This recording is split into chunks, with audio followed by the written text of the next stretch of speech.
Good morning, everybody. I was so not stealthy in coming up here, by the way, but I'm a little disheveled, as usual, so I thought I'd start ahead of time. Hey, quick warning, and I'm going to draw attention to it now, and it's going to make everything more awkward. I just was telling them. I am wearing heels, so if I fall off the stage, you're free to laugh at me. I have a wedding in March, and the one request of the groom was that I actually learn how to walk in heels. So I walk like a T-Rex. I have no elegance. So if I fall, at least it will be noted by a bunch of people. Okay, so anyways, moving on. We're talking about love. What is love? And my first reaction was, I don't know. So maybe I should just sit down. And then how awkward would be that moment when I fall down the stairs to sit down to make an emphatic point. So I'm not going to do that. The interesting thing about it, though, is when I think about love, I realize that I have so much of it to give, and I'm so full of it at times that, it's a little ridiculous. For example, I can love inanimate objects.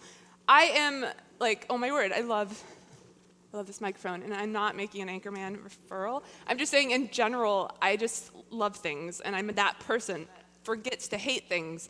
And the interesting part about that is that I can flirt with a chair. And it's not that I'm intentionally flirting with this chair, and it's not that I'm intentionally flirting with anyone. It's just I'm a happy person, and I'm friendly, and so then I accidentally flirt with things. So I'll be like, hey, Stand, how's it going? And I don't mean to be that weird, but it just happens. And so I have this weird thing, right? And so as I was thinking about all this love, I realized that I get carried away with it all the time. But that's not the case for everyone. And when I thought about that, I thought about this moment in Alaska when I was walking with my sister-in-law's uncle and best friend, who are also my friends. Anyway, so I'm walking with Earl and Ginger, and we're walking down this pier, and I look over, and I see this seal. I think I even have a picture of the very seal I saw, and it loved me. It made eye contact, and I knew at that moment it just wanted a hug. So of course I turned to Earl, who's like my best friend in the family, and I was like, Earl, it wants a hug. So I, like an idiot, start reaching down because I just want to hug it, right? And this is what I envision it to be wanting, right? So the next slide, this is what I envision. It just wants a hug, right? And he goes, it's gonna eat your face off. And I was like, why are you such a pessimist? No, it's not. It totally wants a hug. Look at its endearing eyes. It's just looking at me, and it loves me. And he was like, oh, my word, your arm's going to be eaten. You're going to get your face eaten off. And then what am I supposed to tell your parents? And, it's this whole thing, right? So that's how pathetic and weird I am with that aspect of love. So, oh, no, I tried to hug it, and it kept swimming away. So I don't know. And then I almost fell into the water, and it was Alaska, so it was cold, so I just aborted that mission. Anyhow, so moving on, though I am quite capable to flirt with, music stands and chairs and seals, I am quite oblivious to the other end of love, okay? And let me explain to you how oblivious I am. I made a policy a long time ago to never assume anything about anyone, right? And so I almost overly don't assume things at times. And so I have been on more dates than I can count that I'm not aware I'm on. So let me tell you about one of the dates that I did not know I was on. And it was one of the first dates that I think I've ever been on. Yeah, probably. I don't go on that many dates, but I sure do not know I'm on half of them. So I was in college. I didn't date through high school. The guys know this story. I didn't date through high school. I didn't care. I grew up with all boys. My best friends were guys. Who cares, right? So I had 40 great guy friends instead of one boyfriend. It made sense in my head. So I am on my way to college, and my brother used to try to sell me for $20 to his friends, and that never worked out. And I remember I had spoken, I think it was the end of my freshman year of college, and I had spoken for Week of Prayer. And back when I could actually speak up front and not look ridiculous. And I finished the Week of Prayer, and I went down, and this guy comes up to me, and he says, I really appreciated your talks this week. And I said, well, thank you. And he said, I would like to talk more about them. And I said, cool. And he said, we should hang out sometime. And I said, oh, right. Logical, right? So he's like, how about, I think it was Thursday at this time. And I was like, cool, I'm just getting out of class. Just meet me at the art department. He was like, all right. All right. Okay, so then I go to the art department. I'm in class. I do all this stuff. I was doing a painting studio, so I had like my huge canvas and like I had paint smeared all over my face. I had like torn up, busted jeans because I'm nature, and I like just looked a hot mess. I think I had styrofoam in my hair, and my hair it was bad. It was just really bad. Anyways, time is coming around the corner, so I grab my like jar of pottery stuff, so it's like, it looks like body parts floating in water. It was really gross. Anyways, I had my jar, I had my canvas. I'm running out the door to meet this guy to have this religious talk that he wants to have, right? So I run out, and there he stands in the parking lot, and he has his sweater tucked into his jeans. And I was like, weird, don't know him, so maybe that's just what he does. So I look at him, and he's like, okay, you ready to go? And I'm like, huh? And he's like, yeah, let's just go eat. And I'm like, okay, who doesn't like food? I'm in. So we put all the stuff in the boot of his car, and I get in the front seat, and I look around, and this car is ridiculously clean. Like, I cannot express to you the amount of clean it is, because it's like vacuumed in between the seats. Like, who does that in college? Right? So it's vacuumed. He said, yeah, I just detailed my car. And I'm like, good for you. I would never. I worked construction. My car is a disaster all the time. And he was like, so we're going to go to Panera. And I was like, cool. I like Panera. So we go to Panera. We get there. The story is way too drawn out. I apologize ahead of time. We get to Panera. I get in line. I order my food. He's like, go ahead. So I order my food. And as I'm about to pay, he jumps in line in front of me and starts ordering. And I was like, well, what a jerk. I don't even know him, and he's making me pay for his food. Whatever. It's cool. I got this. So then he pays. And I don't know what to do because I don't know. I've never had this situation happen before unless it's like my brother. So I was like, oh, that's very kind of you. But then I thought maybe he's just super rich and like owns Panera, because he tucks his sweater into his jeans and details his car in college. Like, this makes no sense to me. So we get, yeah, I'm such an idiot. Okay, so then we sit down. I start eating. Halfway through my bread bowl, I'm like, because we weren't talking about religion. He was asking all these weird personal questions and like trying to I was like, what is wrong with you? Anyway, so it hits me, what if? What do I do? So of course I do what any wise college student does. I run to the bathroom because I have to go to the bathroom, right? So I'm like, excuse me, gotta pee. Run to the bathroom, get into the stall, and call the one person I know will tell me the truth. So I call my big brother, and I say, hey, hypothetical situation. What if, hypothetically, someone shows up to take someone out to talk, and the person has their sweater tucked into their jeans, their car is super clean, and then they pay for their meal? He's like, you're an idiot. You're on a date. Click. I was like, okay, so plan B, because my brother's just being mean, because he's my brother, and that's what he's supposed to do. So plan B, I call my best girlfriend, right? She lives around the corner. She should know these things. She dates all the time. So I call her, and I'm like, hey, fatty, quick question. Sorry, her name is Heather. Quick question. That's her nickname. She's really skinny. It's not that mean. Okay, anyways. Hey, quick question. Hypothetically, if someone's supposed to hang out, the guy shows up, his sweater is tucked into his jeans, his car is super clean, and then he pays for dinner, hypothetically, she's like, you're on a date. I was like, no.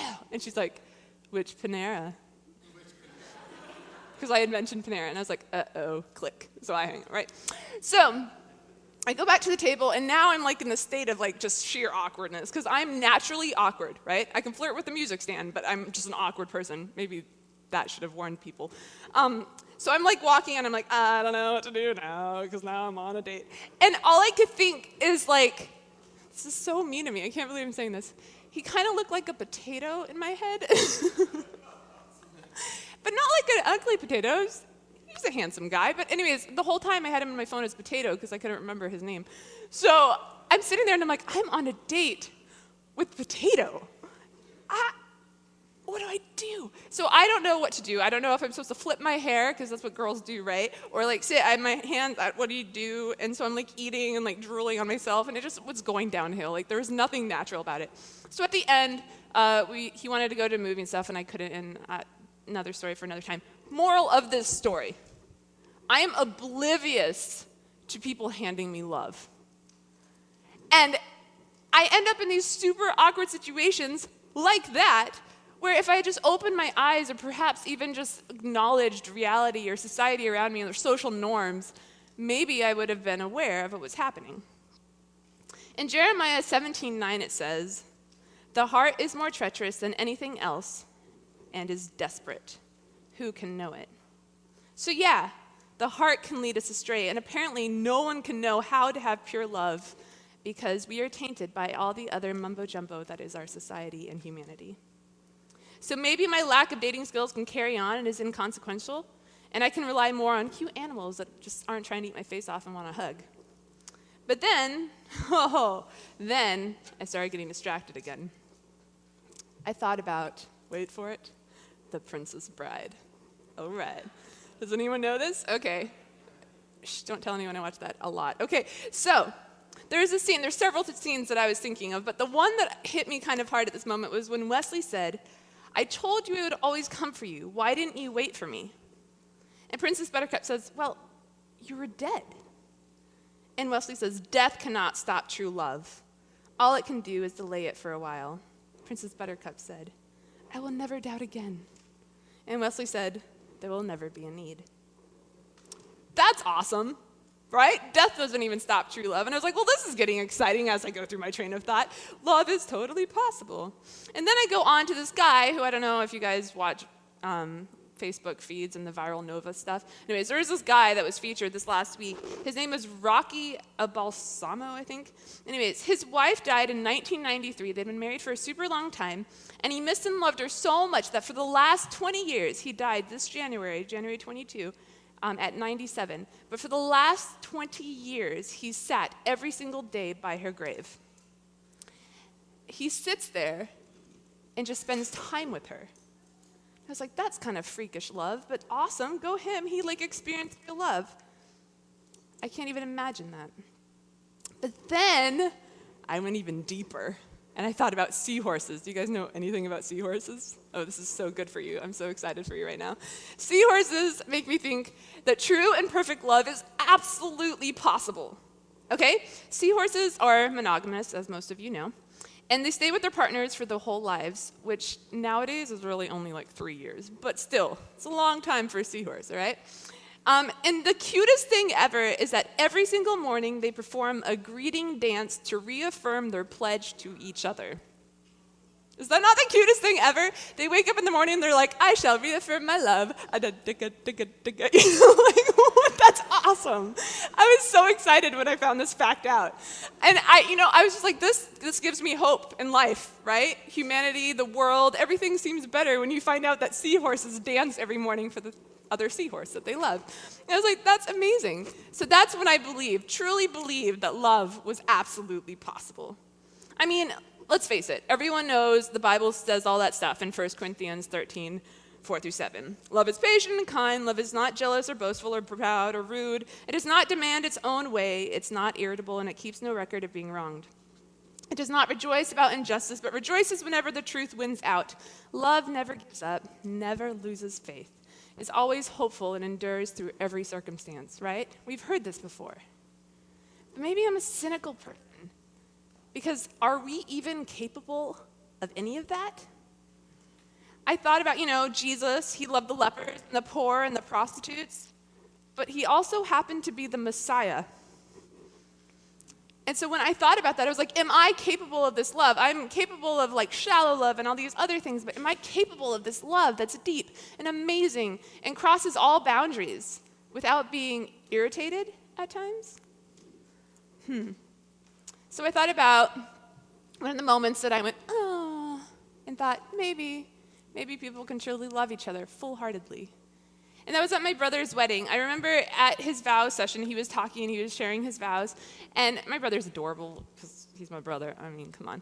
And he's standing there, and he had already written this amazing song for the processional. He'd already written another song to sing to his bride. But he started reading his vows.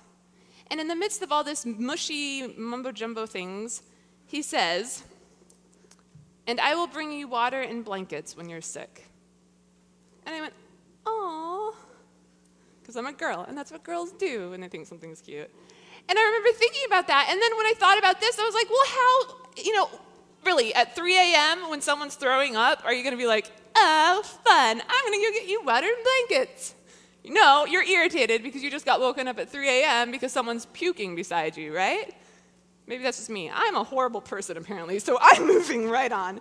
But when I thought about all that, I thought about how is it possible to have this love?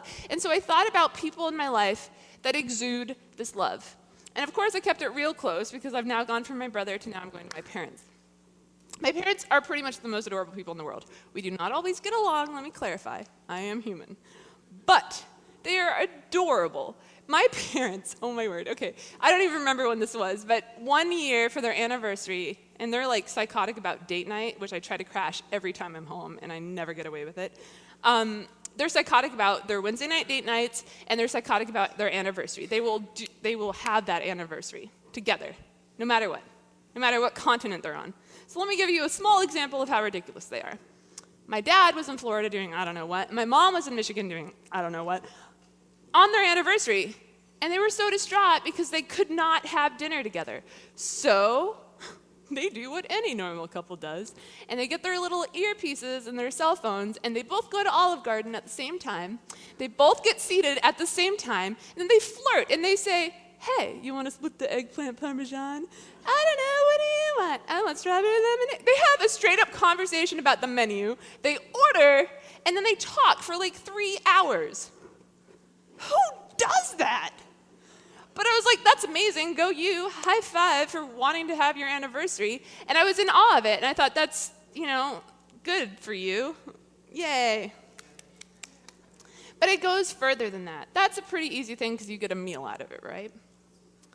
But then I thought about how crazy, stupid, and loved they really are. Because some of you may know this, probably most of you don't. My family has one of those genetic diseases, polycystic kidneys. Most of you have no clue what that is. But basically, there are thousands of little cysts inside your kidneys, and then one day you're just like, I quit, and the kidneys stop. And so you have to get a new kidney, right? Yeah. Good. No nodding. Yes, it's awesome, right? Okay, so this is what my grandmother died from. My dad has it, I have it. It's genetic fun. Okay, so anyways, we knew that my dad had it, and we knew that sometime soon he would have to have a kidney transplant. The problem was that we didn't realize how soon. And I remember at Christmas one year, he prayed for his life, and he just said, if this is my last Christmas, thank you. And I remember being floored and not knowing what to do, because it's not like he was dying tomorrow. He was healthy, but you never know. You never know when you're going to hit that dialysis moment. You never know all these things. I mean, they can predict some stuff, but it was just a weird prayer. And I remember my mom saying, I would like to get tested, because his waiting list was way longer than the amount of time that he actually had and all this stuff. And we're like, 1 in 10,000 people have matching kidneys. No, just walk away. She's like, no. So she got tested, and the test results were a little wonky, so she got tested again. When they tested her again, she was a perfect match. My mom made that decision that day that there was nothing that was going to stop her from giving one of her kidneys to my father. I still remember I was working at summer camp, which I did for 7 years because I never went to summer camp as a child, so I thought I'd try to live it out as a counselor and pool director. And I remember I went to get my brother. He was the mountain bike and counselor person, and I went to go get him, and we were about to head down to the hospital where my parents were being prepped for surgery, and it was a long surgery. It was like a 12-hour surgery or something ridiculous. So we get in the car, we're driving down, and we're talking about how amazing their love is for each other and whether or not we would actually do that for someone. Because obviously the donor is the one that goes through the most, because the other person's body is failing anyway, so anything is better than what they have.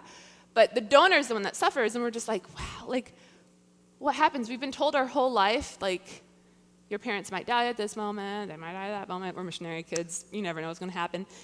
But this was a voluntary possible death. That was weird. And so we went to the hospital, we're in the pre-op room, and we're talking to them, and they were goofing off, and my mom was like, are you drinking enough water? Because when Neffy gets in there, you better make sure that it's taken care of. And all this, they were being ridiculous, and I was just like, that is weirdly cute. And they were flirting and talking, and they were totally at peace. And I remember they went to the surgery, and we were out in the lobby for like 10, 12 hours, or however long, I don't remember. I was quilting, so time goes by so quick when you quilt. And all these people were visiting and all that stuff. And I remember post-op, the doctor came out and they said, we had some complications, but they're doing really well. And I was like, yes. So they're like, okay, the 2 kids, you can go in and see them in the post-op room. And we're like, sweet. So we run in, and I don't know if you guys, I worked in the hospital, but I don't know if many of you guys have seen the post-operation rooms. It's like this massive room, and all the cots and stretchers and things are all here. And then in the middle, there's a nurse's station. Anyways, we run in, and my mom is the first one on the right. So we run to her, and we're like, Mom, how are you doing? And she's like, how's Gaspar? And I was like, that's my dad's name. And I was like, oh.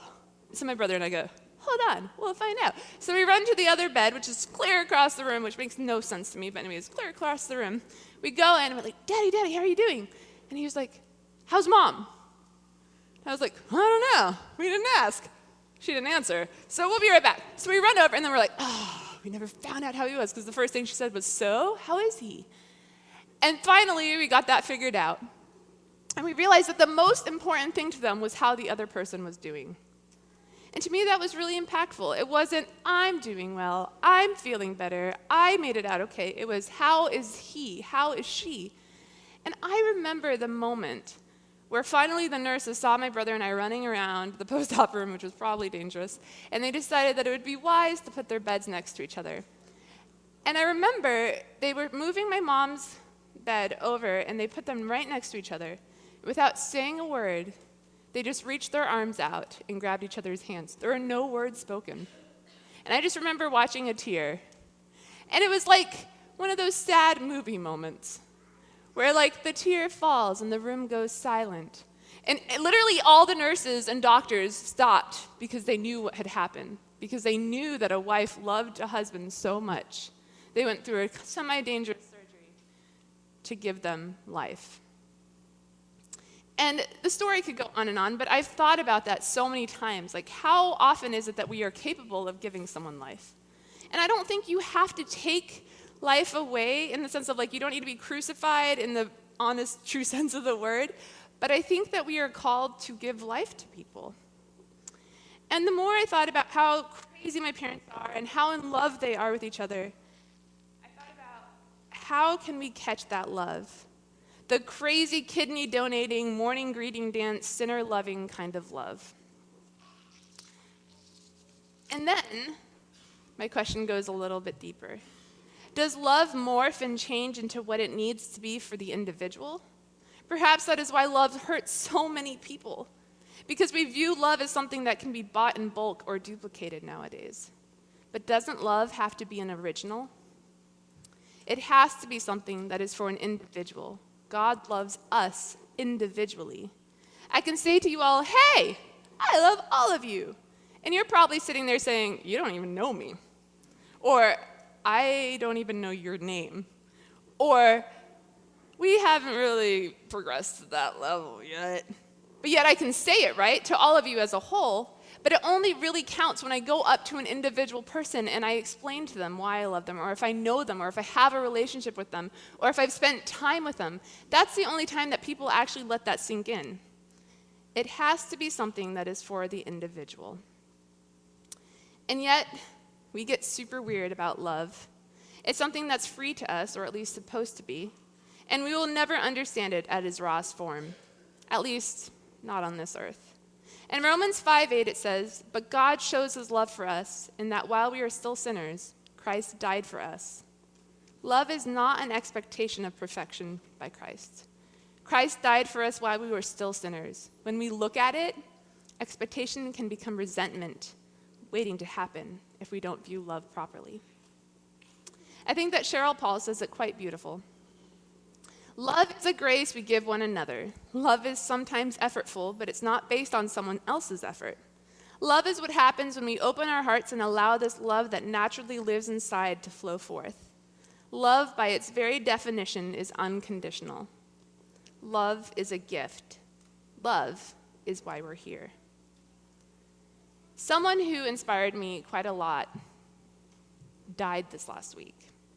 He died. He was a student at Andrews University. He was very young. I honestly didn't know him that incredibly well. We always set up times that we were going to hang out, and we never did. And no, it was not an unknown date. This was actually real conversation. But he was the guy that as I read through all the comments on his new blog or memorial site, I realized impacted not only an entire campus of people that he knew, but the campus of people he didn't know. Because every time you walked onto that campus, every single time you were going through anywhere, if he was nearby, he would smile and wave at you and wish you a good day. He had this crazy afro. He would sit, he was one of the groundskeepers, so he was on a riding mower a lot of the time, and he'd just be mowing, and then he'd be like, and then keep mowing, and it just would make your day. And he was the longboarder on campus, so he'd always be longboarding past you, and it was just awesome. Like, he impacted so many people by his mere presence, and it was phenomenal. And as I was reading through his memorial notes, I noticed that so many people had taken up a different method of living. They had decided to make a difference in people's lives. They had decided that it was time for them to greet people and actually make eye contact because of this person. And they also realized how little love they had given to the world at that point. When I think about this guy, I think about how he always lifted people up. And he truly presented love. Maybe not in the deepest sense where he would go and talk to you for hours about all your woes or like fix every problem for you, but no, he was able to greet people on an authentic level because he was genuinely reaching out to people.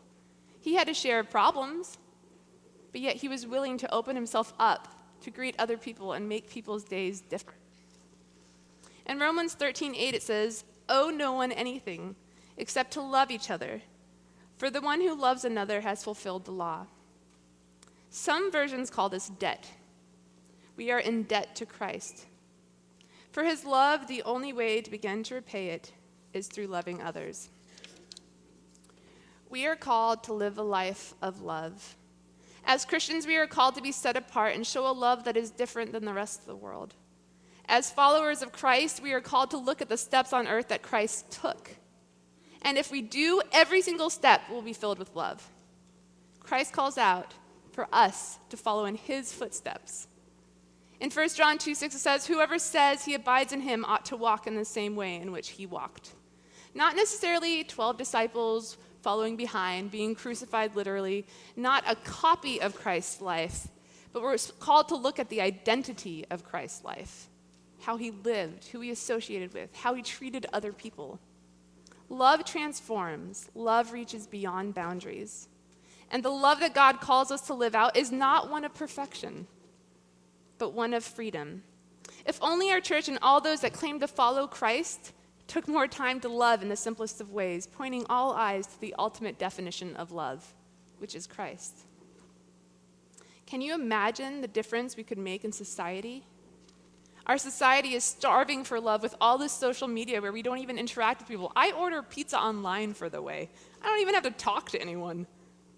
We have detached ourselves from human interaction, and the society around us is just dying to be interacted with. We're dying to feel some love from someone, anyone, which is why we have so many unhealthy forms of love. In John 15:12 it says, "This is my commandment, that you love one another as I have loved you." We don't have to die, but we have to impact. Listen, help, and encourage. Honestly, I don't think I'll ever understand love. At least, not on this earth. But man, if love is this beautiful down here when it's cracked and mutilated and messed up, yet seahorses can still dance every morning, reaffirming their love for one another, cute old men sit by their loved ones' graves, and a smile can change an entire campus, and my parents can give each other life. Can you imagine what it will be like in heaven? Breathtaking. My challenge to you is to leave a legacy of love. Let the greatest commandment fill every breath that you breathe. Because when you love God and love each other, no matter how human we are in our life in love, a legacy is then born. If you remember nothing else, let God love you in his absolute perfect way, and let your heart open up, loving others, and leave that legacy of love. Let's pray. Dear God, thank you so much for this day. Thank you for everyone that came together to worship. And God, I ask as we open up our hearts to you, help us to truly accept the love that you have for us. Even though we're broken and shattered and we have very weird versions of love, God, I ask that we just continue to effulge that love that you have given us. And help us just to make a small dent in the world that is starving for someone's attention. We love you so much. In your name, amen.